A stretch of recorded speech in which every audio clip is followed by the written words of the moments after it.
हिजड़ा एक फारसी शब्द है, यानी कि जो व्यक्ति संतानों की उत्पत्ति नहीं कर सकता। अभी हम अपने दोस्तों या यूनिटों में किसी को कहते हैं कि हम आप हिजड़ा है, तो वो अपने आप को क्या करने लगता है, प्रस्तुत करने लगता है, विवाद विवाद कर लेता है, कई बार स्थिति मारपीट तक आ जाती है। जब हमारे सिर्फ वोट देने के अधिकार को छीन लिया जाता है तो हम पर क्या बीतते हैं, इनसे तो पूरा इनका जीवन छीन लिया जाता है। ये वो व्यक्ति हैं जो जीने से ज्यादा मरने की अपेक्षा करते हैं। सन 2014 में जब कोर्ट में पिटीशन दाखिल की गई, इसलिए कि इनको समान व्यक्तियों की तरह देखा जाए, समान नागरिक का दर्जा दिया जाए, वो कल्याणकारी योजनाएं जो मेल फीमेल के लिए हैं उन्हें भी मिले, तो जाकर के इन्हें ये अधिकार मिला।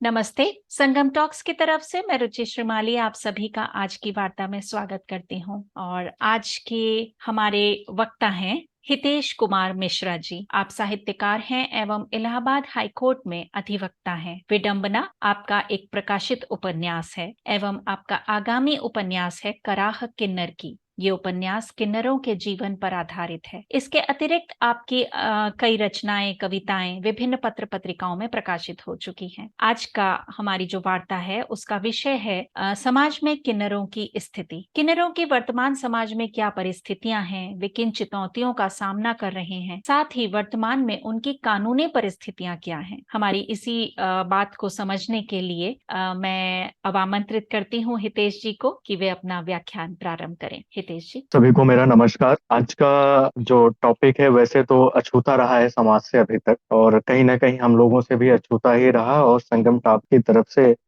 इस पर इसको कहा जाए तो समाज के वर्ग से जोड़ने के लिए एक प्रयास किया गया है कि जो कि बहुत ही सराहनीय है। और हम समाज के उस वर्ग के बारे में आज बात करने जा रहे हैं जिसे समाज ना तो अपना हिस्सा मानता है और ना ही उसे मनुष्य की श्रेणी में मनुष्य का दर्जा देना चाहता है, या फिर हम कहें तो उसे मनुष्य होने की ही, समाज के द्वारा उसे मनुष्य होने की ही आपत्ति के रूप में दर्ज किया गया है। अगर देखा जाए तो एक लंबे समय से, या जब कहें अगर हम कि जब एक सभ्य समाज की स्थापना हुई, उस सभ्य समाज के द्वारा ही समाज में एक असभ्यता का आचरण अपनाया गया है इनके लिए। तो कहीं ना कहीं एक लंबे समय से और एक लंबे अंतराल से ये कहीं ना कहीं जाकर के हमारे अपने ही लोगों के द्वारा, अपने ही समाज के द्वारा इनको ध्येय दृष्टि से देखा गया और इन्हें समाज के एक महत्वपूर्ण हिस्से से वंचित रखा गया। लेकिन अगर देखा जाए, ये मनुष्य होते हुए भी अपने अस्तित्व की लड़ाई मनुष्य के होने की स्थिति से ही लड़ रहे हैं। ऐसा नहीं है कि इनकी लड़ाई आज शुरू हुई है और आज ही अचानक से आए हैं, ऐसा नहीं है। ये शुरू से ही लड़ रहे हैं। बीच में ये कई महत्वपूर्ण पदों पर भी आए। एक ऐसा समय भी रहा कि जब इन्हें महत्वपूर्ण जिम्मेदारियां भी दी गई। इन्होंने एक अच्छे सैनिक का अ, परिचय भी दिया और अपने आप को एक अच्छा योद्धा, एक अच्छा सलाहकार और एक वफादार और एक अच्छे जासूस के रूप में भी प्रस्तुत किया। लेकिन वही है कि समय की परिस्थितियां जैसे जैसे बढ़ती गई, समय की परिस्थितियां जैसे जैसे बदलती गई, वैसे वैसे इनके उस हिस्से का भी विघटन होता गया, जो अस्तित्व था उसका भी विघटन होता गया। अब अगर हम बात करें तो देखा जाए ऐसी स्थितियां नहीं रही हैं जैसा शुरू में थी या फिर अभी भी हैं। बीच में इनकी स्थितियों में सुधार भी आया है। इसका उल्लेख कई सारे राइटरों ने भी अपनी किताबों में किया है। बहुत सारे इतिहासकार जो मुगल काल के समय आए, या अगर हम देखें गोस्वामी तुलसीदास जी ने इनको मंगल कारी बताया है और मंगलमुखी बताया है। ये मंगल कामना के गीत गाते हुए सीता जी से कहते हैं कि आप राम के गले में वर डालिए, और उन्हें जो है अखंड सौभाग्यवती होने का आशीर्वाद भी देते हैं। और इन्हें पूरा अधिकार था कि ये समाज में लोगों के बीच रहें। इनको श्रृंगार करने का अधिकार था, नृत्य करने का अधिकार था, मंदिर में पुजारी होने का अधिकार था, तमाम अधिकार थे। लेकिन अगर देखा जाए तो फिर ये खत्म कहाँ से हुआ? ये बड़ी विडंबना ये है कि इतने बड़े और इतने अच्छे तरीके से इतने अच्छे पद पर रहते हुए अचानक से अस्तित्व का विघटन हो जाना, अचानक से भीख मांगने की परिस्थितियां आ जाना, अचानक से बस उस स्थिति में ही जीवित रहना जिसमें कि सिर्फ और सिर्फ हमको क्या मिल जाए कि कहीं से दक्षिणा मिल जाए या कहीं से बधाई मिल जाए। तो कहीं ना कहीं ये हमारे लिए ही बड़ा दुखकारी रहा है और हमने ही इनको वर्ग से वंचित कर दिया। इन्होंने अपनी लड़ाई सिर्फ समाज से ही नहीं लड़ी, इन्होंने अपनी लड़ाई पहले तो खुद से लड़ी, क्योंकि जब एक समय के बाद शरीर शरीर में हार्मोन्स का उतार चढ़ाव होता है तो उस समय इनकी मानसिक परिस्थितियां एकदम अलग सी हो जाती हैं कि खुद से ही लड़ाई लड़ते हैं, खुद से ही जो है अपने आप को संभालते हैं पहले, और फिर जाकर के दूसरी लड़ाई इनकी शुरू होती है अपने परिवार से। परिवार के लोग इनको एक्सेप्ट नहीं करते हैं, और अगर एक्सेप्ट कर लिए तो वो चाहते हैं अगर ये लड़की जैसी दिख रही है तो एकदम लड़की बन के रहे, लड़के जैसा दिख रही है तो लड़के जैसा व्यवहार करे, जबकि संभव नहीं है, क्योंकि शरीर अगर नेचर ने हमें वो चीज दी ही नहीं, हमारे शरीर में दोनों हार्मोन्स है, तो हम कैसे अपने आप को एक जैसा स्थित रख सकते हैं। अभी हम इस पर आगे चर्चा करेंगे, ये कितने प्रकार के होते हैं, कैसे होते हैं। लेकिन एक कहावत है कि हर अंधेरे के बाद उजाला आता ही है, और हर रात के बाद सुबह आती है, तो वैसे ही हमारे लोकतंत्र में भी इनका दिन आया, लेकिन ये दिन ऐसे नहीं आ गया कि जैसे हम लोग एक ऐसे लोकतांत्रिक जीवन जी रहे हैं कि बस हाँ सामने अंग्रेज था, लड़ रहे थे और उनसे विजय पा ली और हम स्वतंत्र हो गए। इनकी लड़ाई लंबी लड़ाई है, इनकी लड़ाई खुद से है, इनकी लड़ाई समाज से है, समाज के उस वर्ग से भी है जिस वर्ग ने इनको वंचित रखा। फिर दूसरी इनकी लड़ाई अपनों से है जो इन्हीं के वर्ग के हैं, जैसे जो गुरु माँ बन जाती हूँ, फिर वो चाहती नहीं कि कोई ट्रांसजेंडर अच्छा कार्य करे, उनको लगता है कि बस वो बधाई का काम करें और वो उनको ला करके दें, वो ऐशो आराम से जिए। इनको ले जाना इनकी आवाज में, जैसे हमने देखा होगा कि इनकी आवाज बड़ी भारी रहती है, ऐसा नहीं होता कि इनकी आवाज बचपन से ऐसी भारी रहती है, उनको अभ्यास कराया जाता है, उनको बोला जाता है कि आपको ऐसे ही बोलना है, उनको ताली बजाने का अलग से ट्रेनिंग दी जाती है, उनको जबरदस्ती थाप पर नचाया जाता है ताकि उनके शर्म खत्म हो। ऐसा नहीं है कि वो शुरू से ही ऐसे हो जाते हैं, हमारे ही आप जैसे हैं, हमारे ही आप जैसे भाव हैं उनके। फिर उसके बाद उनमें से ही कुछ लोगों ने आगे चल करके लड़ाई लड़ने का प्रयास किया, और वो लड़ाई लड़ी ही नहीं बल्कि लड़ाई जीती भी, और वो लड़ाई समाज के अलावा कानून से ही कानून की लड़ाई लड़ी हुई है। ये बहुत महत्वपूर्ण बात है, ऐसा नहीं है कि सिर्फ उन्होंने समाज से लड़ाई लड़ी, कानून से भी कानून की लड़ाई लड़ी। कहने का मतलब है कि संविधान सब कुछ दे देता है, लेकिन फिर भी वो संविधान इनको ना तो पुरुष मानता था ना तो महिला मानता था। जब ये ना इनको पुरुष मानेगा ना महिला मानेगा तो इनको अधिकार किसी का नहीं मिलेगा, और उससे भी बड़ा दुर्भाग्य था कि इनको नागरिक ही नहीं मानते। जब जिस व्यक्ति को नागरिक ही नहीं मानते, हम उसे अधिकार क्या दें? अधिकार तो देंगे नहीं। जब वो नागरिक ही नहीं है तो फिर हम उसे क्या अधिकार देंगे? अब नागरिक होने के लिए या तो महिला हो या तो पुरुष हो। लेकिन अगर अब इसको इस बात को छोड़ भी दें हम कि हम क्या मानते हैं क्या नहीं मानते हैं, तो हम मुझे लगता है कि हमें ये शुरुआत एक पीछे से जाके करना चाहिए, रुचि जी, ताकि लोगों को समझ में भी आए कि दिक्कत कहाँ से। जैसा मैंने बताया कि शुरू से इनका ये अस्तित्व नहीं रहा। अगर बात करते हैं तो रामायण में इनको बकायदा मंगलमुखी, मंगलकारी, मंगल कामना करने वाले, संपूर्ण श्रृंगार करने वाले, जैसा मन चाहे, जैसा आपके मन में भाव आए। आप अगर लड़का बन के श्रेणी में रहना चाहते हैं तो लड़के की श्रेणी में रहिए, महिला बन के रहना चाहते हैं तो महिला की श्रेणी में रहिए। ऐसा था। फिर बाद में ये हुआ कि इनके पास असीम फिजिकल पावर होती है, मतलब हमसे आपसे कहीं गुना ज्यादा ही मजबूत होते हैं। तो कई राजाओं ने इनको बाकायदा सैनिक के रूप में भी प्रयोग किया। और अगर हिंदू विरासत और संस्कृत की बात करें, संस्कृत व्याकरण में शुरू से ही इनको एक स्थान दिया गया, बल्कि भारतीय लोकतंत्र में इनको स्थान अभी दिया गया, अन्य देशों में इनको अभी स्थान दिया गया। लेकिन अगर देखें तो भारतीय संस्कृत में, संस्कृत व्याकरण में इनको बहुत पहले से स्थान दिया गया है। हम जब भी संस्कृत व्याकरण पढ़ते हैं तो उसमें देखते हैं स्त्रीलिंग पुरुष, स्त्रीलिंग पुल्लिंग और नपुंसकलिंग ऑब्लिक उभयलिंग। मतलब नपुंसकलिंग तो अभी लोगों ने लिखने लगे हैं, पहले उभयलिंग था, यानी कि जो ना तो मेल में हो ना तो फीमेल में हो। कई लोग कहते हैं उभयलिंग मतलब जिनमें दोनों के गुण हो, तो इनके अंदर भी एक वर्ग ऐसा होता है जिनमें दोनों गुण होते हैं, या तो ऊपर का हिस्सा इनका मेल जैसा होगा और नीचे का फीमेल जैसा, या नीचे का मेल जैसा ऊपर का फीमेल जैसा, तो इसलिए इनको उभयलिंग का एक वो दर्जा दिया गया। तो जिसको हमने पहले से ही तीसरे पहचान के रूप में, तीसरे लिंग के रूप में दे दिया, कहाँ से उनके बीच ये नकारात्मकता आई, कि कहाँ से ये स्थिति उत्पन्न हुई कि जैसे हमें ये करना पड़ा। हम बीच में इसको रिलेट भी करते चलते हैं कॉन्स्टिट्यूशन से भी, कि जब अब लड़ाई शुरू हुई, आर्टिकल 14 ये कहता है कि न्याय के समक्ष सभी एक हैं। आर्टिकल 15 कहता है कि जन्म स्थान, या मतलब भारत में किसी भी जियोग्राफिकल के आधार पर, लिंग के आधार पर, यानी कि वो महिला है पुरुष है या अन्य है, उसके आधार पर भेदभाव नहीं करेंगे। अगर भेदभाव लिंग के आधार पर नहीं करेंगे तो इतने लंबे समय तक इनके साथ फिर भेदभाव क्यों? कहीं ना कहीं ये एक बड़ी असमंजसता का विषय रहा है, और बड़े संदेह का विषय रहा है, और कहीं ना कहीं ये हमारी कमियां रही हैं कि जिनको जाकर के अभी सुधारा की, और अभी सुधारने के लिए भी इनको बहुत लड़ाई लड़नी पड़े। फिर इनको एक दर्जा मिला अन्य का। ये वो अन्य है हमारे समाज के जिसको हम नागरिक मानते ही नहीं थे, इनको कहते थे कि अन्य लोग हैं। आज वही अन्य इनकी पहचान बनी। जब हम फॉर्म भरते हैं तो उसमें एक ऑप्शन अब आने लगा है, महिला पुरुष ज्ञान, मेल फीमेल अदर। उसी अन्य के लिए इन्होंने कानून से ही कानून की लड़ाई लड़ी, कानून को ही बताया कि आपने गलत है, आपका ये आर्टिकल गलत है, ये इसके आधार पर काम नहीं करता है। आर्टिकल 377 के लिए बड़ी लंबी लड़ाई लड़नी पड़ी, सेक्शन 377 को हटाने के लिए इनको एक लंबी लड़ाई लड़नी पड़ी। उन्होंने बताया कि आपका ये आर्टिकल रिस्ट्रेन करता है आर्टिकल 14 को, 15 को, 21 को, तब जाकर के कहीं इनको ये दर्जा मिला। जो दर्जा मिलने की बात है, सबसे पहला दर्जा मिला कि वो यहाँ के नागरिक हैं, और अगर जब वो नागरिक है तो उन्हें किसी न किसी एक रूप में उन्हें चयनित करना पड़ेगा। वो या तो मेल होगा या तो फीमेल होगा। जब इनके अंदर दोनों के गुण थे तो कोर्ट ने कहा इन्हें अन्य की श्रेणी में रखा जाए। सबसे पहले इनकी कानूनी लड़ाई की जो जीत थी वो यहीं पर हुई। अब बात करते हैं हम कि ऐसी परिस्थितियां क्या शुरू से रही है? नहीं। जब हम बात करेंगे मुगल काल के इतिहास में, यानी इस्लामिक में, कई सारे इस्लामिक राजाओं के जो सेनापति थे या मुख्य वफादार थे, वो ट्रांसजेंडर ही थे, किन्नर ही थे। अब बात ये आती है कि किन्नरों को हम कई बार कई दृष्टि से देखते हैं, कई जगह कई नाम से बुलाते हैं, कई अलग अलग नाम देते हैं, कहीं पर कुछ नाम देते हैं तो कहीं पर कुछ नाम देते हैं, और अलग अलग लोगों ने इन्हें अलग अलग परिस्थितियों में अलग अलग है। जैसे भारत में इनका जो नाम है, अगर हम काउंटिंग करें तो जोगता है, जोगप्पा है, शिव शक्ति है, हिजड़ा है, अरवानी है, कोठी है, ऐसे अलग अलग नाम। और ये नाम मतलब वहाँ की लोकल भाषा में है, लेकिन दर्द तो एक ही है, वो किसी भी भाषा में हो।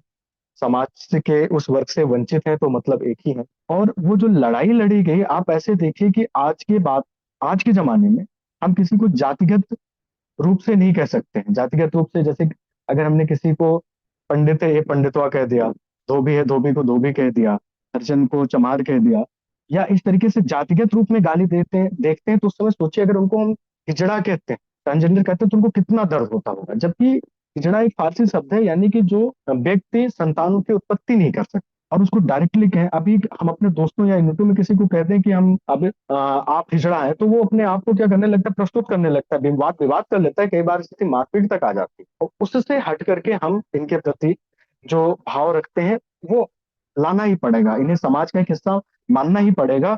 और समाज में इनकी भूमिका भी बहुत अच्छी हो सकती है अगर इन्हें पढ़ाया जाए तो, अगर इन्हें रोजगार पूरक बनाया जाए तो। सन 2014 में जब कोर्ट में पिटिशन दाखिल की गई, इसलिए कि इनको समान व्यक्तियों की तरह देखा जाए, समान नागरिक का दर्जा दिया जाए, समान व्यक्ति की तरह देखा जाए, और सरकार के द्वारा दिए जाने वाला लाभ जो कि एक मेल फीमेल के लिए है, वो कल्याणकारी योजनाएं जो मेल फीमेल के लिए है उन्हें भी मिले, तो जाकर के इन्हें ये अधिकार मिला। जस्टिस एस राधाकृष्णन ने जो इसकी सुनवाई कर रहे थे, उन्होंने कहा कि सोचिए, हम एक पल को सोचते हैं कि समाज से हमें अलग कर दिया जाए तो हम पर क्या दुख बीतती है। जब हमारे सिर्फ वोट देने के अधिकार को छीन लिया जाता है तो हम पर क्या बीतती है, इनसे तो पूरा इनका जीवन छीन लिया जाता है। ये वो व्यक्ति हैं जो जीने से ज्यादा मरने की अपेक्षा करते हैं। ये वो व्यक्ति हैं जो समाज में खुशहाल रहने से की अपेक्षा, या फिर पढ़ने की अपेक्षा, समाज में एक अच्छे ओहदे पर पहुंचने की अपेक्षा कोशिश करते हैं कि उन तानों से बचने के लिए ये अपने आप को कोसते हैं कि हम क्यों पैदा हो गए, इससे अच्छा है कि हमें मृत्यु आ जाए। ये किसी व्यक्ति के लिए सबसे ज्यादा बुरा हो सकता है। आइए बात करते हैं कि इनको जो अधिकार मिले उन अधिकारों में क्या क्या है। क्योंकि जब 2014 या 2015 में सुप्रीम कोर्ट का जजमेंट आया, सुप्रीम कोर्ट ने कहा कि यह भी हमारी तरह है और हमारा ही हिस्सा है, हमारे जैसे ही हैं, और इन अभी तक इनके अधिकारों को इनसे वंचित रखा गया। ये हमारे लिए दुर्भाग्य का विषय है। अब इन्हें जोड़ा जाना चाहिए और इनके दर्द को हमें समझना चाहिए। शायद हम उस दर्द को ना समझ सकें, लेकिन फिर भी थोड़ा बहुत महसूस कर सकते हैं। ट्रांसजेंडर एक ऐसी प्रक्रिया है, जैसे अगर हम देखें, सिर्फ और सिर्फ टेस्टोस्टेरोन के प्रभाव की न्यूनता जब कम होती है तो उस प्रभाव में पुरुष या तो स्त्री या पुरुष बनता है, लेकिन जब उसमें उसका प्रभाव की अधिकता हो जाए या एकदम से कमी हो जाए तो शरीर का डेवलप अंदर नहीं हो पाता है, जिससे ट्रांसजेंडर के रूप में जन्म लेते हैं। कई बार ऐसा होता है कि हम थोड़ा सा इसको व्याख्या कर देते हैं यहाँ पर, फिर आगे चलते हैं। भारत में 3 तरीके के ट्रांसजेंडर हैं, एक तो मेल वर्ग है, एक फीमेल वर्ग है, एक वो जिसमें दोनों के भाव।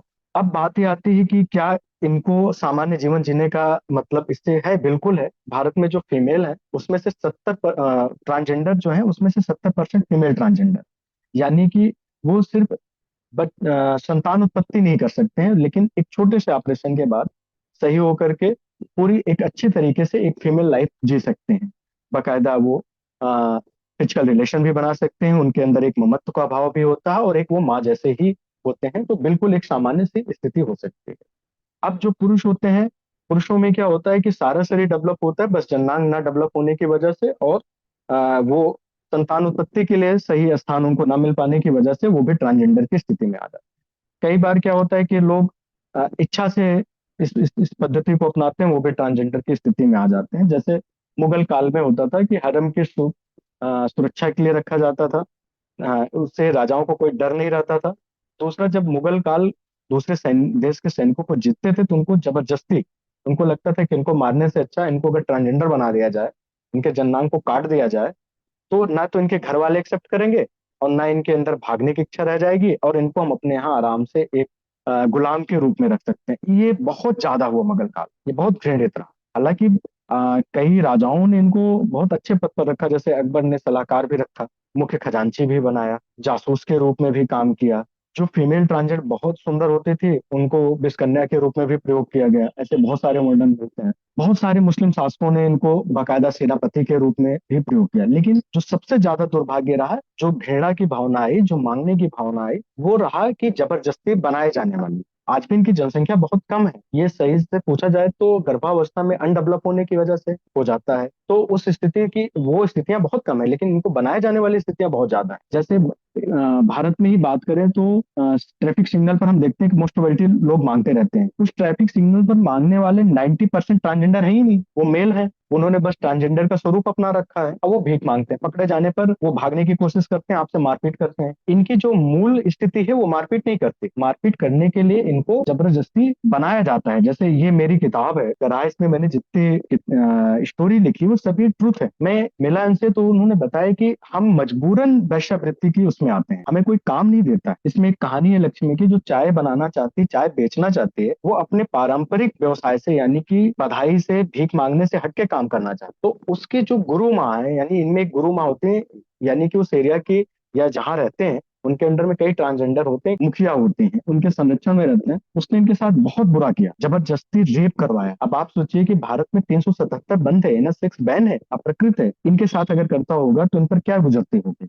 ये जानने योग्य बात है कि लोग कहते हैं कि अरे इस पर कैसे कोई बोलता, कैसे।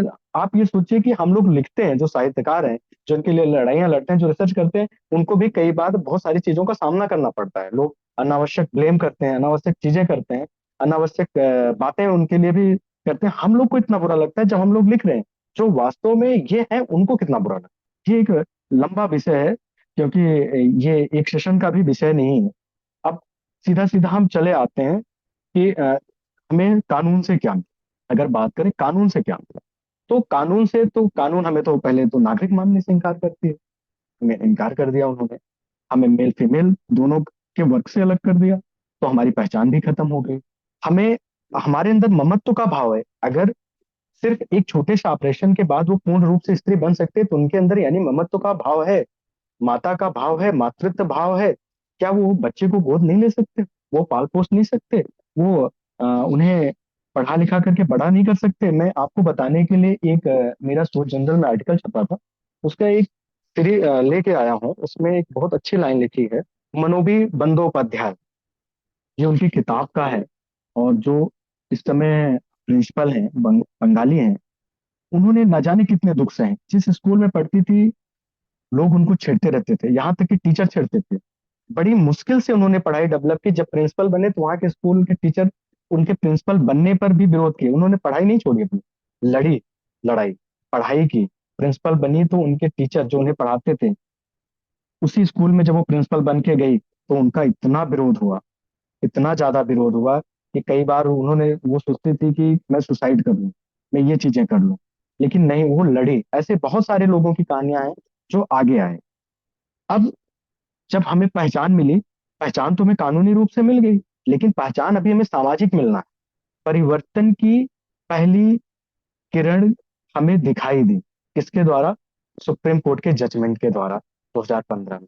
लेकिन वो किरण सिर्फ किरण के ही रूप में रह गई, वो कभी उजाला नहीं बन पाई।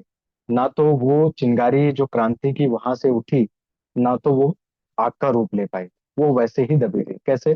आज भी हम उन्हें वो, भले ही ऑफिशियली रूप से अन्य का दर्जा दे दिए, ऑफिशियली रूप से उन्हें नागरिक मान ली हो, ऑफिशियली रूप से उन्हें वोट देने का अधिकार दे दिया गया हो, ऑफिशियली रूप से सारी चीजें दे दिया गया हो, लेकिन उन्हें हम आज भी एक्सेप्ट नहीं करते हैं। हमारी लड़ाई कानून से उस समय बस इतनी थी कि हमें पहचान मिले, लेकिन हमारी लड़ाई उस समय समाज से ज्यादा थी कि हमें समाज का हिस्सा माने। वो आज भी, जब 2015 में रूल आया तो उन्होंने, सुप्रीम कोर्ट ने केंद्र को डायरेक्शन दिया कि आप इस पर नियम बनाएं। उन्होंने नियम बनाया भी। नियम बनाया उन्होंने transgender person protection right act 2019, जिसमें उन्होंने कुल 9 चैप्टर दिए और लगभग 20-22 सेक्शन दिए। अब उसमें एक सेक्शन है पहचान का, यानी कि हमें कौन आइडेंटिफाई करेगा कि हम क्या हैं। वो जो आइडेंटिफाई करेगा, उसकी स्थिति में मनोभी बंदोपाध्याय जी ने लिखा है, मैं पढ़ के सुना देता हूँ आपको, शायद ज्यादा अच्छा लगे क्योंकि मैं उस भाव को ना समझ कर पाऊँ। जब उसी कॉलेज में प्रिंसिपल बन के आई, लेकिन कभी भी बदले की भावना से काम नहीं किया, बल्कि शिक्षा को आगे बढ़ाने का कार्य किया। वह दिन भी उन्होंने देखा जब उन पर आरोप लगे पुरुष होने का, यौन शोषण करने का, यानी कि उन्हें महिला नहीं मानते थे, पुरुष नहीं मानते थे, लेकिन उनको फंसाने के लिए उनके ऊपर यौन शोषण का आरोप लगा दिया। उनके बार बार मना करने पर भी कि वह पुरुष नहीं है, लेकिन आरोप तो लग चुका था। उन्हें मेडिकल परीक्षण में ले जाते हुए इस बात का अफसोस था। मेडिकल परीक्षण हुआ, इस बात का अफसोस नहीं हुआ। अफसोस था कि उन्हें पूरे मेडिकल स्टाफ के सामने निवस्त्र होना पड़ेगा, सिर्फ ये प्रमाण देने के लिए कि वो मेल है कि फीमेल है या मेल नहीं है। जहां सारे डॉक्टर खड़े होते हैं, मेडिकल स्टाफ खड़ा होता है, एक नर्स अपने हाथ में दस्ताना पहने हुए आती है तो उसे रुकने के लिए बोल देती है, और अपने हाथ में दस्ताने पहनकर स्वयं अपने जन्नांग में उंगली डालकर दिखाती है कि वह एक स्त्री की तरह है, जो कि एक पुरुष की तरह शोषण नहीं कर सकती है, एक पुरुष नहीं है। फिर उनके बाद सर्टिफिकेट दिया जाता है। अगर ये बात यहीं पर खत्म हो जाती तो शायद बात खत्म हो जाती, लेकिन ये बकायदा हमारे इनके प्रोटेक्शन एक्ट में वर्णित है, और वो कहता है कि आपको मेडिकल परीक्षण करवाना पड़ेगा सीएमओ के द्वारा। फिर जा करके सीएमओ जब आपको मेडिकल परीक्षण में टेस्टिफाई करेगा, फिर मजिस्ट्रेट आपको आपका पहचान पत्र जारी करेगा। मैं पूछना चाहता हूँ, जब ये लाया गया तो क्या अपनी पहचान के लिए हमें किसी का सहारा लेना पड़ेगा? क्या फिर उससे उतने ही दुर्भाव से सभी ट्रांसजेंडर को गुजरना पड़ेगा? पूरे मेडिकल स्टाफ के सामने उनकी पत्तियां कसते हुए फिर से शर्मिंदगी का सामना करना पड़ेगा? ये तो कोई बात हुई नहीं। सिर्फ प्रोटेक्शन एक्ट ला देना मतलब कि हवा में तीर चला देने जैसा है। हमने उनके कहाँ अधिकारों की बात की? अधिकारों की बात कर दी कि हम उन्हें घर देंगे, शिक्षा देंगे, रोजगार देंगे, तमाम चीजें देंगे, लेकिन कहाँ पर? अगर हम बैंक में वो लोन लेने जाते हैं तो कह दिया जाता है कि नहीं नहीं, आपको लोन नहीं दिया जा सकता क्योंकि आपके पास कोई संपत्ति नहीं है। जब हमें संपत्ति खरीदने का अधिकार ही नहीं था, तब हमारे पास संपत्ति आती कहाँ से? और अगर अब अधिकार आ गया है, हम संपत्ति कहाँ से लेंगे? कुछ अर्न करेंगे तब लेंगे। इससे पहले तो जो गुरु माँ होती थी, वो इनके इनकम पर जो बधाई का आता था सब पे कब्जा कर लेती थी। वो बस इनको जीवन भर, जीवन जीने भर का वो देती थी कि हाँ बस इससे तुम्हारा जीवन अच्छे से चल जाए, खा पी लो, बस बहुत है। इवन कपड़े तक अच्छे से नहीं देती थी। ये परिस्थितियां कहाँ से आएंगी? जबकि मुगल शासन काल में जब वहां से वो आते हैं राइटर, बाहर के इतिहासकार, उन्होंने बहुत अच्छी लाइन लिखी कि जब हम वहां गए तो इनके जो वस्त्र थे वो इतने सुंदर और इतने अच्छे थे कि देख के लग ही नहीं रहा था कि इनके साथ यहाँ इतने अच्छे तरीके से लोग रहते हैं। वही ट्रांसजेंडर, जिनको वो जबरदस्ती बनाते भी थे, लेकिन हरम में, यानी अपनी रानियों की सुरक्षा के लिए, अपनी दासियों की सुरक्षा के लिए जब इनको नियुक्त करते थे, ये उनको पूरा पावर देते थे कौन हरम में जाएगा कौन नहीं जाएगा। उनको बहुत अच्छे वस्त्र देते थे, और आज उनको अपने वस्त्र को बचाने के लिए, अपने आप को बचाने के लिए एक जंग लड़नी पड़ती है। ये प्रोटेक्शन एक्ट आने के बाद की भी स्थिति है। ऐसा नहीं है प्रोटेक्शन एक्ट आ जाने से बस ये हो गया कि हाँ, ऑफिशियली जो फॉर्म आएगा उसमें अब हमारी पहचान अन्य के रूप में है।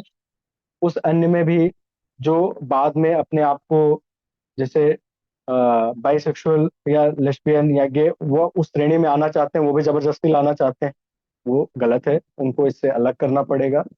उनको क्या दर्जा देती है सरकार, क्या दर्जा देती है कोर्ट, वो क्या कानूनी लड़ाई लड़के जीतते हैं, लेकिन वो इनसे पहले अलग होने चाहिए, क्योंकि उनका एक पहचान है, एक भाव है, या तो वो मेल है या तो फीमेल है, वो ट्रांसजेंडर बिल्कुल भी नहीं। दूसरा, हमें अगर अधिकार दिया भी गया है स्कूल में एडमिशन लेने के लिए, तो हमारे लिए सीटें बुक होनी चाहिए और अलग से सारी व्यवस्थाएं होनी चाहिए।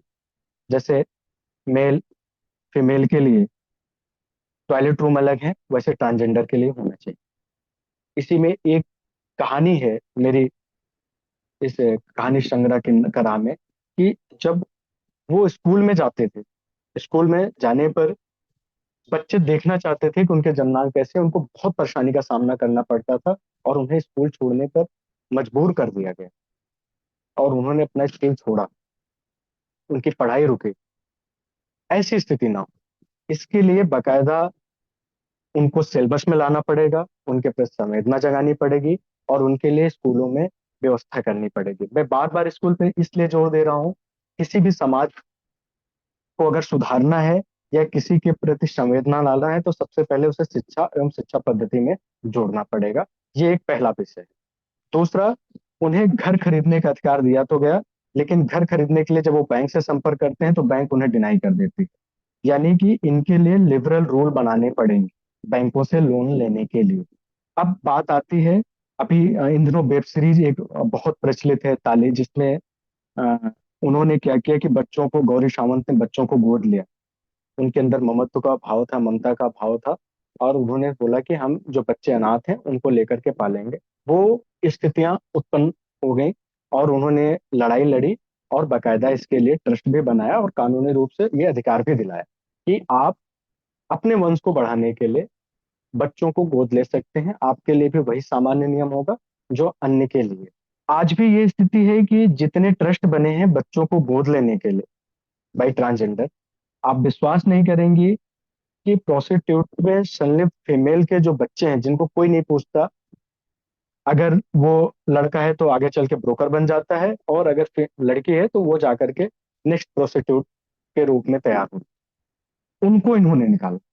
इनके अनाथालयों में सबसे ज्यादा संख्या उनकी है, उनको पढ़ा रही है। ये बहुत बड़ी बात है। कोविड काल में जब लोग आगे नहीं आ रहे थे तो ये आ गया है। ये इनको डर नहीं था कि हमारे साथ क्या होगा। इन्होंने जो कमाया था उससे लोगों को खाना पहुंचाया।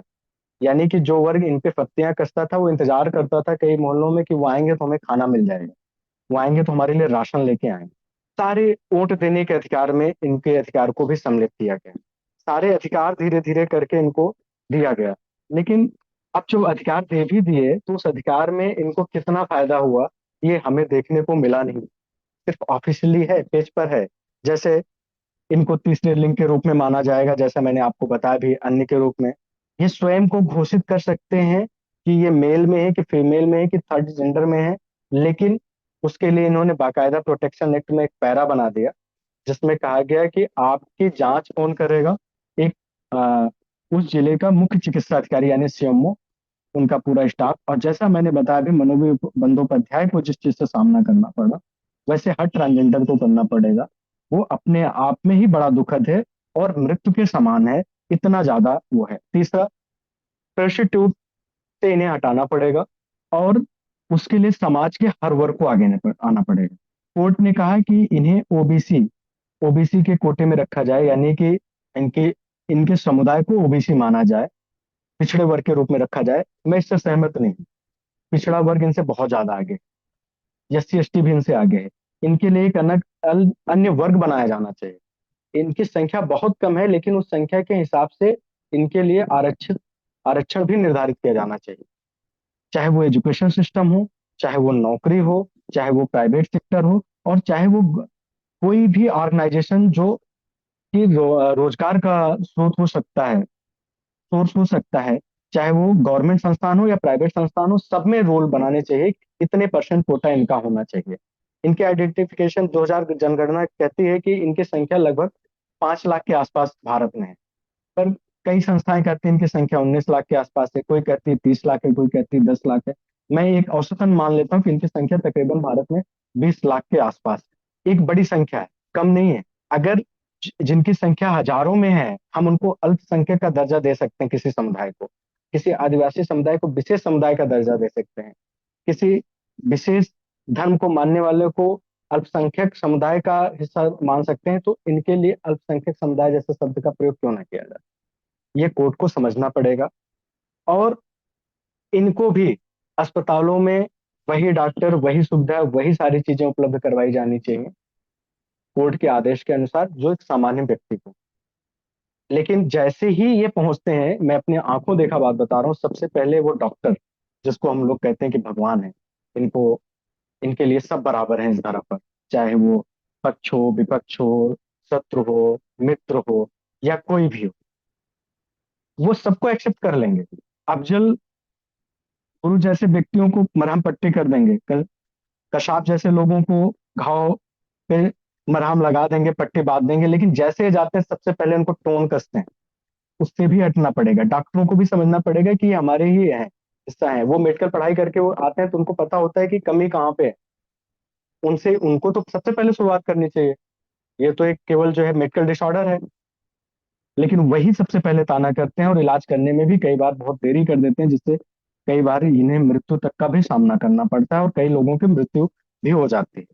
दूसरा, स्वर्गीण विकास के लिए इनको जितनी भी गवर्नमेंट की वेलफेयर चीजें आती हैं उसमें भी जोड़ना पड़ेगा। हालांकि आगे चल करके बहुत सारे स्टेट ने इस पर रूल भी बनाए, बहुत सारे लोगों ने इस पर नियम बनाए, जिसमें से गुवाहाटी रेलवे स्टेशन पर भारत का पहला ट्रांसजेंडर टी स्टॉल लगाया गया। उत्तर प्रदेश ने अ, किन्नर कल्याण बोर्ड का गठन किया, 23 सदस्य, जिसके अध्यक्ष मानव समाज कल्याण मंत्री होंगे, उपाध्यक्ष कोई इन्हीं के समुदाय से होगा। लेकिन इनके समुदाय में भी जो लोग पॉपुलर हो गए हैं, वो तो जैसे अपने आप को ही सब चीजें दे देना चाहते हैं, वही उसके उपाध्यक्ष बन गए। और इन तक भी लोग, इन लोगों तक भी चीजें नहीं पहुंच नहीं पाए, और ये पीछे के पीछे स्थिति में जैसे बने थे समाज में, वैसे ये बने रह गए। सबसे अच्छी पहल हमें लगी कर्नाटक सरकार की। कर्नाटक सरकार ने अपने सभी योजनाओं में इनको पूरा लाभ देने के लिए एक्ट पास किया, तथा सरकारी नौकरियों में इनकी वहां की कुल आबादी को देखते हुए 1% का कोटा दिया। ये बहुत अच्छी पहल है। स्कूलों में पढ़ने के लिए अलग से व्यवस्था की। ऐसे ही जैसा यूपी में गठन किया गया है बोर्ड का, ऐसे ही भारत के कई राज्यों में भी गठन हो, जिसमें से महाराष्ट्र है, गुजरात है, और तमिलनाडु है, झारखंड है, बिहार है, इन सब ने बनाया। उत्तर प्रदेश सरकार की कमेटी थोड़ी विस्तृत कमेटी है। हालांकि इन्होंने एक अच्छी पहल की, यूपी गवर्नमेंट ने जो की, वो सबसे अच्छी पहल इनको लेकर कानूनन ये रहा है कि उत्तर प्रदेश राजस्व संहिता में इन्होंने सुधार किया, और उसमें बताया है कि माता पिता की संपत्ति में जो उनके संतान ट्रांसजेंडर हैं, उनको भी उतना ही अधिकार होगा जो कि एक सामान्य लड़के या लड़की को होगा, या पुत्र या पुत्री को होगा। ये बहुत बड़ी पहल थी। उनका सबसे पहला क्या होता था कि तुम संतानोत्पत्ति नहीं कर सकते, तुम्हें क्या अधिकार है? हम संतानोत्पत्ति नहीं कर सकते, लेकिन हम समाज को कुछ दे सकते हैं भाई। हमारे पास भी पेट है, हमारे पास भी मुंह है, हमें भी खाने के लिए चाहिए, हमारे पास भी दिमाग है, हमें भी पढ़ना चाहिए। दूसरा, इन्होंने यहाँ के पाठ्यक्रम में ट्रांसजेंडर को सम्मिलित किया। और उससे भी अच्छी पहल ये लगी कि नोएडा के सेक्टर 50 के मेट्रो स्टेशन के संचालन में पहली बार इनकी भूमिका को निर्धारित किया, और वो वहां टिकट काउंटर से लेकर कर चेकिंग से लेकर के सारी चीजें ट्रांसजेंडर करते हैं। ये प्राइवेट सेक्टर में और गवर्नमेंट सेक्टर में एक महत्वपूर्ण पहल और कदम है। अब मुझे, मैं गया भी देखने के लिए कि कैसी स्थितियां हैं। वाकई बहुत ही पोलाइटली बिहेवियर, बहुत अच्छा बिहेवियर है इनका, और बहुत अच्छे तरीके से वो काम भी कर रहे हैं। आज तक तो मुझे नहीं लगता है शिकायत का मौका मिला होगा।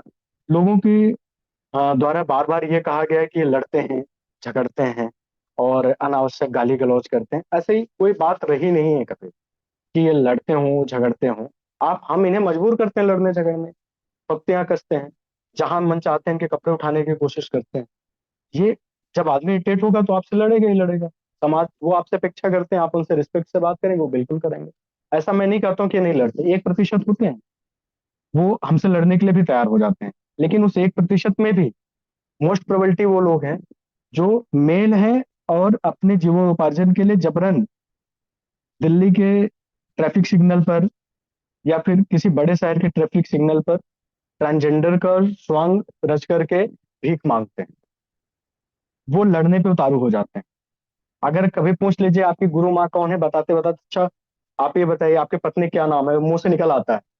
जब जैसे ही निकलता है फिर वो छोड़ करके भागते हैं।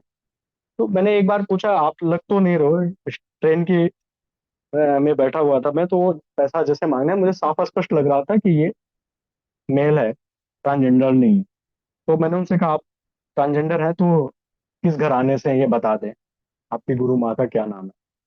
तो अब वो जब रहे तो जाने, वो तो उसका एक स्टेशन निर्धारित था, यहाँ से जाएगा, तैयार होकर के उस स्टेशन पे उतरेगा, कपड़ा बदलेगा और घर फिर तैयार होकर अच्छा सा एक मेल का रूप धारण करके जैसा बाई नेचर है वो चला जाएगा। क्या हमारी कोई गुरु माँ नहीं? हमने कहा हो ही नहीं सकता है। जैसे बच्चा जन्म लेता है भारत में, वो या तो तत्काल पहचान हो जाती है कि वो ट्रांसजेंडर है। वो तुरंत उसे अपने घर में रखना ही नहीं चाहते। वो ये भी नहीं सोचते कि वो नवजात शिशु है, पता नहीं वो बाहर का दूध एक्सेप्ट कर पाएगा कि नहीं, बाहर का पर्यावरण एक्सेप्ट कर पाएगा कि नहीं, माँ के बगैर रह पाएगा कि नहीं। तुरंत इनके समुदाय के लोगों को बुला करके उन्हें दे दिया जाता है। फिर वो अपने हिसाब से उनको ट्रेंड करते हैं अपनी पद्धति के हिसाब से। दूसरा ये होता है कि जब धीरे धीरे शरीर का विकास होना शुरू होता है 12-13 साल की एज तक, तब जाकर के कई बार पता चलता है कि वो ट्रांसजेंडर है। उससे पहले नहीं पता चल पाता है। जब शरीर का विकास होता है, जननांगों का विकास होता है, उस स्थिति में भी कई बार हमें पता चलता है कि ये लड़का या लड़के जो है ट्रांसजेंडर। उस स्थिति में कई बार घर वाले क्या करते हैं, धोखे से शादी करा देते हैं। कई बार जो फीमेल ट्रांसजेंडर होते हैं उनको आत्महत्या तक करनी पड़ती है, उनको उनकी हत्या तक हो जाती है। और लड़कों में भी वो स्थितियां धीरे धीरे स्त्रीत्व का भाव आ जाता है, पता चल जाता है। जब ये स्थिति है होती है कि जो भीख मांगते हैं उनको ये चीजें पता नहीं होती। वो अगर कोई क्वेश्चन कर लेता है तो वो लड़ने पर तुरंत उतारू हो जाएंगे। वो बोलेंगे हम अपना कपड़ा उतार रहे हैं, उतारेंगे नहीं वो कपड़ा, बोलेंगे कपड़ा उतार रहे हैं। अगर उतार दें तो 10 लोग उनको मार के भगाएं। जैसे मैंने कहा ये मेल है तो वो तुरंत भागने लगा, तुरंत ही भागने लगा। और उसमें ये स्थिति होती है कि ये इनका एक पूरा ग्रुप है बड़े शहरों में, जो मेल है ट्रांसजेंडर का स्वांग करते हैं, ट्रांसजेंडर के नाम पे लड़ते हैं। और इनको बकायदा संरक्षण भी कहीं ट्रांसजेंडरों से ही मिलता है कि चलो आप ऐसा कर लीजिए, हमारे इसमें इतना पहुंचा दीजिएगा, या फिर ऐसा कर दीजिएगा, फिर ये ऐसा कर दीजिएगा। वो जो हाथ मिला करके साथ चलने वाली स्थिति होती है, वो कहीं ना कहीं इनका जो भाव होता है, जो मूल भाव होता है, वो खत्म हो जाता है। और उसका प्रभाव जो वास्तविक रूप से ट्रांसजेंडर है उनके ऊपर चला जाता है। अभी ट्रांसजेंडरों को लेकर के जैसे मैं आपसे बताया कि ये जो अपने आप को बदल रहे हैं, कन्वर्ट कर रहे हैं मेल में या फीमेल में, या फिर सर्जरी के द्वारा हो रहे हैं, या फिर जो अ, जिनका जैसे मैंने बताया लेस्बियन है, गे हैं, उनको भी इसी की श्रेणी में रख लिया गया। अब लोगों को लगता है कि सब एक ही जैसे हैं, सबका भाव एक ही जैसा है, सबको रूल एक ही जैसा है। ऐसा नहीं है, उनको भी अलग करना पड़ेगा। बाकायदा कोर्ट को इस बात को बताना पड़ेगा कि ये उनकी श्रेणी नहीं है। हम आप इनको दिया जाने वाला लाभ, जो ओबीसी का लाभ है, या फिर जो इनके लिए स्पेशल कोटा का लाभ है, वो आपको नहीं मिलेगा। वो बाकायदा अन्य भर रहे हैं। पढ़ने की स्थिति में आज भी इनकी पढ़ने वाली जो संख्या, सुधार तो हुआ है, लेकिन टोटल पॉपुलेशन का सिर्फ 1% ही पढ़ रही है। और जो पढ़ते हैं या तो मनोभी बंदोपाध्याय या गौरी सावंत जैसे बहुत सामना करते हैं या बहुत ज्यादा मेहनत करते हैं, तब आगे आते हैं। इनमें भी जैसे जो आगे बढ़ भी गए हैं, इतने अच्छे स्थानों पर पहुंच गए, जिनको लोगों ने सम्मान दिया, जिन पर मूवियां बनी, तमाम चीजें की, वो अपने आप को श्रेष्ठ मानते हुए सारे ट्रांसजेंडरों को दबा दिए। मैं नाम तो नहीं लूंगा, लेकिन यहाँ पर अखाड़ा, अभी किन्नर अखाड़ा बनाया गया, बाकायदा हिंदू संतों ने इनको अपने अखाड़े में सम्मिलित किया। और पहले किन्नर अखाड़े की शुरुआत हुई उज्जैन के महाकुंभ से, और जब उत्तर प्रदेश में अर्धकुंभी लगे तो इनका जो अखाड़ा रहा, बड़ा चर्चा का विषय रहा। आप विश्वास मानिए, वो चर्चा का विषय इसलिए नहीं था कि वो एक अखाड़ा है, संतों का अखाड़ा है, बल्कि चर्चा का विषय सिर्फ इसलिए रहा, उत्सुकता का विषय, कि वो ट्रांसजेंडरों किन्नरों का अखाड़ा है। अच्छे अच्छे संतों के यहाँ उतनी भीड़ नहीं होती थी जितनी भीड़ इनके यहाँ हो। लेकिन ये संत होने के साथ साथ इनमें जो कुछ लोग आए, जो उस भाव से इनके साथ बदसलूकियां भी हुई, और इन्होंने भी कईयों से बदसलूकी की। तो मेरा कहना है कि जो अच्छे लोग हैं वो भी इनके जो जो इनमें से बदसलूकियां कर रहे हैं, जो कि ट्रांसजेंडर नहीं है, या फिर समाज की परिस्थितियों से इतने रूठे हुए हैं कि उनके अंदर एक अक्खड़पन का भाव आ गया है, उनको भी सुधार करना। अगर ये कि ये जो शुरुआत थी ना संत समाज की, इनको संत का भाव देना। हालांकि तुलसीदास ने पहले ही से मंगलकारी कह दिया है, और इनको पहले पूजा पाठ का भी था, जो चला गया वापस से वो भाव लाने के लिए, जो हिंदू या सनातन संतों ने इनको भाव दिया, इन या कहें तो इनके प्रति जो उनका एक इनके आस्था का जो था, उनका सम्मान दिया कि इनको अपनी संत के जूना अखाड़ा ने पंचा, और ऐसे एक दो और अखाड़े हैं, मैं नाम भूल रहा हूँ, उन्होंने अपने अखाड़े के अंतर्गत इनके उस पूरे अखाड़े को एक स्थान दिया, अपने अखाड़े में स्थान दिया, अपने अखाड़े से जोड़ा, और इनको संत की उपाधि दी। अब बात ये आती है कि ये जो पहल थी वो कितनी जरूरी थी, कितनी दूरदर्शिता थी। जो ये भाव था जोड़ने का, वो सिर्फ एक ही है कि इनको मुख्य धारा में लाया जाए। ये भी इंसान है, ईश्वर के सच्चे उपासक है, ये संत हैं, ये संत बन सकते हैं, ये पूजा पाठ करा सकते हैं, कर सकते हैं। इनमें भी जातियां होती हैं। जिस ये एक चीज मैंने बड़ी अच्छी देखी, मैं अपनी बात होते हुए बताता हूँ, कि ये कभी अपनी जात नहीं छोड़ते। कि अगर ये ब्राह्मण घर पैदा हुए हैं, तो वो तिवारी, मिश्रा, दुबे, उपाध्याय, शुक्ला, जो भी है, शर्मा, वो लिखेंगे। और वो बड़े गर्व से कहते हैं। अगर वो यादव हैं तो यादव लिखेंगे, ठाकुर है तो ठाकुर लिखेंगे, जो जिस भाव से, जिस धन से, अपना नाम नहीं बदल। मुझे बड़ी खुशी होती है कि उन्हें अपने जात है उस पर गर्व है। आज तो जात को लेकर के ही लड़ाई हो रही है। ये एक बड़ा विषय है कि वो अपने जात को नहीं छोड़ते हैं, अपने धर्म को नहीं छोड़ते हैं, उसके साथ एक सद्भाव के साथ रहते हैं। इससे हमारे समाज को कुछ सीखना चाहिए।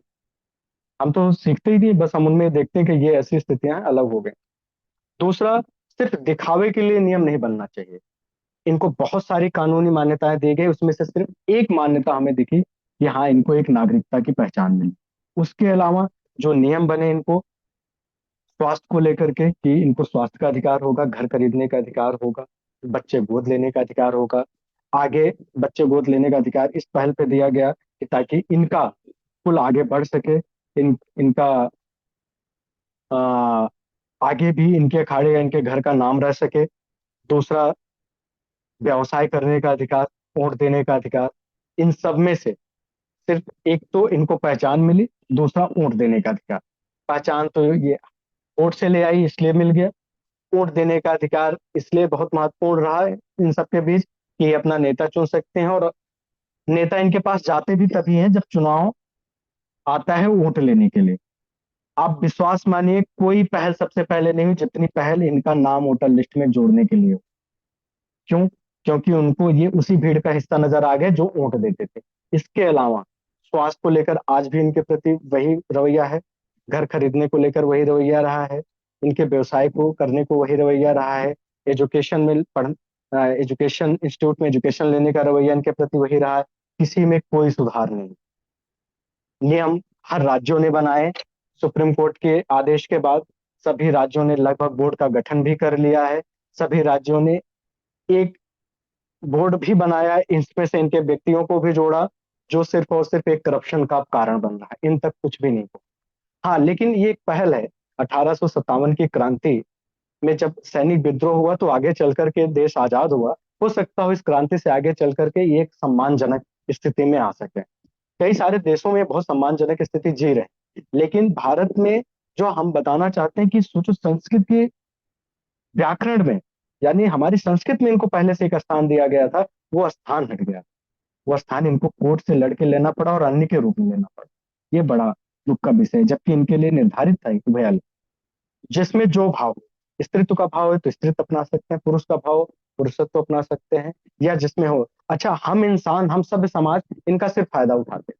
जैसे एक एग्जाम्पल आता है महाभारत में अर्जुन को लेकर के। अर्जुन को जब उर्वशी ने अभिशाप दिया, तो जब वो हारे जुए में, तो हुए कि अपनी पहचान छिपा करके उनको वनवास में रहना, उनकी पहचान ना हो पाए, तो मत्स्य नरेश के यहाँ वो बकायदा अपनी पहचान छिपाई, और वो ट्रांसजेंडर बने, उनकी बेटी को नृत्य सिखाया।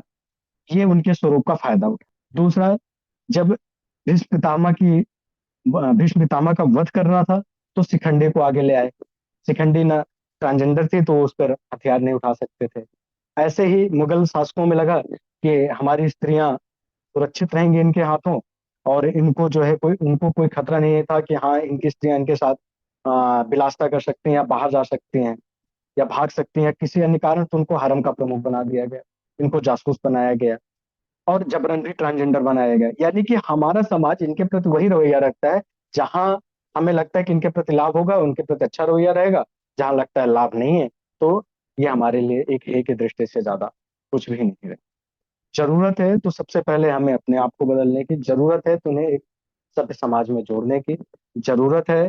तो हम सभ्य बने, और फिर जब हम सभ्य बनेंगे तो शायद इनके प्रति भी सभ्यता का भाव ला पाए। हितेश जी, आपने जो बताया उसे अगर मैं कंक्लूड करूं तो मैं यही कहूंगी कि आज के समय में कानूनी व्यवस्था में अधिकार मिले हैं, किंतु वो अधिकार वास्तव में वहां तक पहुंचे और उसे वो उससे बेनिफिट पा सकें, वो करने के लिए समाज में एक जागरूकता लाना बहुत जरूरी है। समाज के लोगों के अंदर ये भाव लाना जरूरी है कि वो भी हम जैसे ही हैं, वो भी इंसान हैं, वो भी मनुष्य हैं। तो उन्हें उसी भाव से देखना, उन्हें गलत नजर से ना देखना, वो चीज बचपन से बच्चों को सिखाया जाए, तभी वो परिवर्तन समाज में आ पाएगा। और वो परिवर्तन लाना बहुत जरूरी है, क्योंकि किसी परिवार में अगर कोई इस तरह का बच्चा पैदा हुआ है, जन्म लिया है किसी बच्चे ने, तो बाकी के परिवार के लोग, उनके पड़ोसी रिश्तेदार और जो दोस्त हैं, वो उसे उसी तरीके से एक्सेप्ट करें, वो बहुत जरूरी है। मेरा कहना है कि जो शुरुआत होती है किसी अच्छे समाज की संरचना की, वो किसी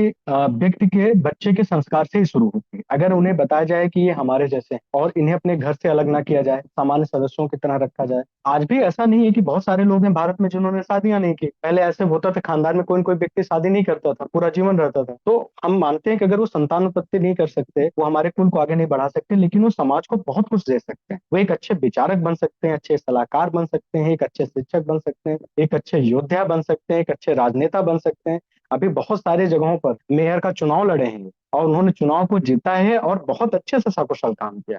दुर्भाग्य हमारा ये है कि हम इनको एक्सेप्ट नहीं करते। ये उनका दुर्भाग्य नहीं, उनका दुर्भाग्य तो उनको दैवी दुर्भाग्य कहा जा सकता है, लेकिन ये हमारा दुर्भाग्य है कि हमने ना उनको एक्सेप्ट किया, ना ही उनके गुणों को हमने इंक्लूड किया, ना ही उनके गुणों को हम भुना पाए, ना ही हम उनके द्वारा जो समाज को दिया जा सकता था एक अच्छे वे में, ना हम उनसे वो ले पाए। ये एक बड़ी बहुत ही महत्वपूर्ण और सोचनीय विषय हो जाता है। वो ये एक सामाजिक जागरूकता से ही ये आ सकेगा कि एक बिल्कुल। सामाजिक जागरूकता आए, हमारे बच्चों को बचपन से ये शिक्षा मिले कि नहीं, उनके साथ किस तरह का व्यवहार करना है वो उन्हें सिखाया जाए। तो ये जागरूकता आने से वो समाज बिल्कुल। में उस तरीके से सम्मिलित हो सकेंगे कि वो अलग नहीं है, वो समान है। तभी वो विद्यालयों में पढ़ाई कर सकेंगे, तभी वो आगे बढ़ सकेंगे और विभिन्न पदों पर पहुंच सकेंगे। ये ऐसे नहीं आएगा, इसके लिए सरकार को एक कड़ा कदम उठाना पड़ेगा। सुप्रीम कोर्ट के निर्देशानुसार इनको अपने जो जो राज्य स्तर पर नियम बनाने, इनके संरक्षण को लेकर के उसमें बहुत सख्ती भी बरतनी पड़ेगी, क्योंकि जो इनमें से पुराने लोग हो गए हैं वो बिल्कुल नहीं चाहते हैं कि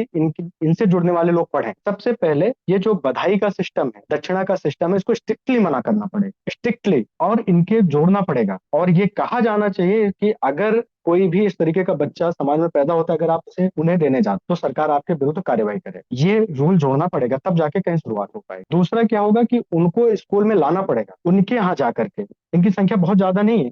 अगर हम कहते हैं कि सभी प्राइवेट संस्थानों को, जितने प्राइवेट संस्थान है सरकार में, आप सरकारी नौकरियों में को आरक्षण दें, लेकिन प्राइवेट इंस्टीट्यूशन में, चाहे वो चपरासी का पद हो, पढ़े लिखे हो तो कलर का पद हो, अधिकारी का पद हो, उसके लिए तुरंत स्ट्रिक्टली जो है उसमें एक कोटा बनाना चाहिए, एक आरक्षण, एक सीट निर्धारित कर दें, ताकि ये पद्धति जो गुरु माँ वाली पद्धति है इनकी, वो हटे। अगर वो नहीं हटेगी तो हम चाहे जितनी कोशिश कर लेंगे ये खत्म नहीं, क्योंकि वो लाते हैं, वो प्रशिक्षित करते हैं बकायदा बधाई के लिए। उनके शुरू से ही हाथ उनको दिया जाता है, यानी कि जैसे ताली बजाने का तरीका अलग, नाचने का तरीका अलग है, वो उनको शुरू से ट्रेंड कर देते। इसीलिए जब भी आप किसी ट्रांसजेंडर को देखेंगे, उनकी आवाज सबसे डिफरेंट, उनकी आवाज थोड़ी सी भारी होती है, फटी होती है। ये ऐसा नहीं कि ये आया है, ये लाया गया है, ये बाकायदा प्रशिक्षण के द्वारा लाया गया। और ये इस पद्धति को पूर्णतः लाने के लिए सबसे पहले ये गुरु माँ की पद्धति इनकी खत्म करनी पड़ेगी। अगर सरकार सब चीज नियम बना सकती है, सख्ती से लागू करा सकती है, तो ये करना उसके लिए बहुत बड़ी बात नहीं। दूसरा, जो 13 साल पे बच्चे जा रहे हैं, मैंने आपको बताया ना कि उनमें जो माँ बन के जी सकते हैं, सरकार को ऐसे ही कई सारे मेडिकल इंस्टीट्यूशन को बाकायदा चिन्हित करना पड़ेगा, जहां पर अगर वो फीमेल ट्रांसजेंडर जाकर के, जहाँ एक छोटे से ऑपरेशन के बाद बाकायदा एक फीमेल के जीवन जी सकते हैं, है ना, उनको ऑपरेशन कराने की फ्री सुविधा है, छोटे से सर्जरी के बाद अगर वो बन सकते हैं। बिल्कुल, भारत में मैंने देखा बहुत सारे ऐसे लोग होते हैं जिनके शादी के बाद बच्चे होते हैं, अपनियां खत्म हो जाती हैं, फिर उनको लगता है कि अच्छी यार वो बच्चा दोबारा नहीं चाहते, लेकिन वो चाहते हैं कि अच्छी पत्नी आ जाए, बच्चे की देखभाल करें, वो उनका भी जीवन संवर जाएगा और इनको भी एक अच्छा परिवार मिल जाएगा। और है भी, आज भी भारत में है, जब 13 ईयर की एज में जो फीमेल ट्रांसजेंडर है पीरियड्स नहीं आते, तब पता चलता है कि ओवरी डेवलप नहीं हुए और as as as like transgender.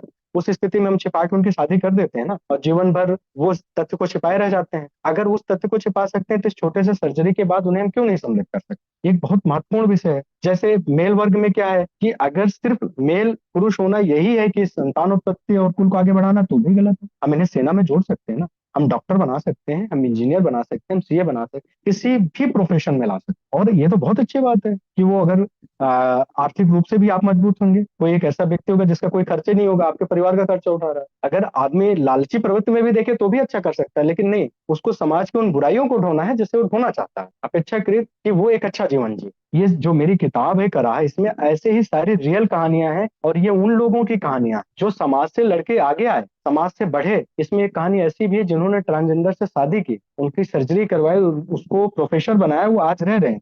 हालांकि ये बात अभी लोगों तक नहीं पहुंची को ट्रांसजेंडर है, लेकिन उन्होंने छिपाया और एक अच्छे इंस्टीट्यूट में है। मुझे बड़ी खुशी हुई जब मैं उनकी कहानी लिख रहा था, उनके तथ्य को छिपा के।